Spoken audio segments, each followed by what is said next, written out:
Kur u vërtetua sipas e? Cili ishte momenti kur u vërtetua që nuk do të jetë zënia Osmani? Momenti kur zoti Kurti ka shkuar në takim në presidencë dhe i ka thënë që nuk je kandidate për presidente. Kaq. A dim detaje tjera çfarë ka ndodhur në atë takim? Zënia Osmani tha që Kurti donte një president kukull, kështu realisht, që smerret me politikë të jashtme. E ka thënë presidenti Osmani këtë gjë dhe më ka befasu ky fakt, sepse interesi i Republikës të Kosovës është që të kemi institucione të fuqishme, edhe presidencë të fuqishme, sidomos kur pam që presidenti Osmani kishte ndërtuar raportet jashtëzakonshme me administratën e presidentit Trump, edhe me Bashkimin Evropian.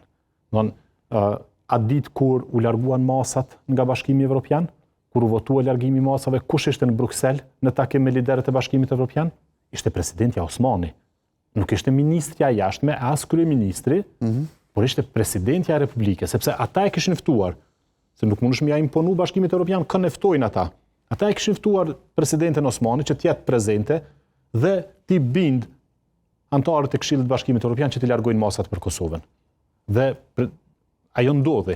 Dhe në Davos, e shpjegoi edhe presidentja, nuk ishte presidentja që vendosi që me shku vetë kokën veti në Davos. Ishte presidenti Trump, administrata, shtëpia e bardhë, që dërguan ftesë për presidenten. Ata e dinin që Kosova ka kryeministër dhe që ka kryeministrin në Davos. Por vendosin që taftojnë presidenten Osmani që t'jetë atje. Dhe kur kemi një personalitet të tillë, që ka këtu raporte të narracion nga lëvizjeve xhendosje, që thuhet që nga protagonistë, jo direkt zyrtar nga lëvizjeve xhendosje, që Osmani shkoi në Davos pa u konsultuar me Kurtin. Kur të thret ty shtëpia e bardhë, me marrë leja, nëse dikush në vetëvendosi ka menduar që presidentja duhet me marrë leje dikujt, ose presidenti duhet me marrë leje dikujt për me realizu një interes shtetëror të Republikës së Kosovës, kjo është gabim. Është qasje e gabuar. Koordinim. Natyrisht që koordinim, dhe presidentja e ka shpjeguar që kanë qenë të koordinuar, e ka kontaktuar kryeministrin, ka qenë kohë e shkurtër, e ka kontaktuar, stafet kanë komunikuar mes tyre, dhe unë kam qenë vetë në Davos, unë i kam parë bashkë në mbrëmje në Davos, kështu që nuk është që s'ka pas koordinim.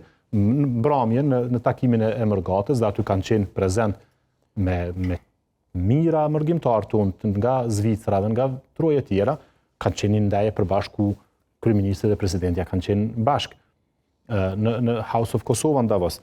Prandaj po e them që interesi i Republikës Kosovës, interesi i qytetarëve të Kosovës ka qenë dhe është ke qenë atë takim të përbashkët?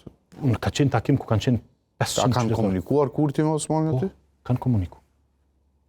Okej, se ideja është që nuk kanë pasur fare komunikim. I kam parë vetë, dhe jo që i kam parë unë, por janë edhe fotot edhe videot e atij takimit që kanë ardhur, i kanë takuar bashkë mërgjimtarët, në mesin e tyre kanë qenë edhe shumë investitorë, unë kam qenë në kapacitet privat me të drejtën e bënd si përfaqësues i bizneseve, sepse jam avokat dhe kam shkuar të përfaqësoj biznese të caktuar atje, ndërkombëtare, dhe ideja kemi shkuar në House of Kosova dhe ka qenë mbrëmje me mërgjimtarët tonë, me bizneset nga mëngata kanë qenë bashkë. Kështu që ky narracioni këtu nëpër studio që po provohet më ndërtu është mënoj njerëzit e dinë vërtetën, sepse atje nuk ka qenë një njeri, as dy njerëz, kanë qenë një 500-600 njerëz që i kanë pa bashkë. Në atë takim. Në atë takim.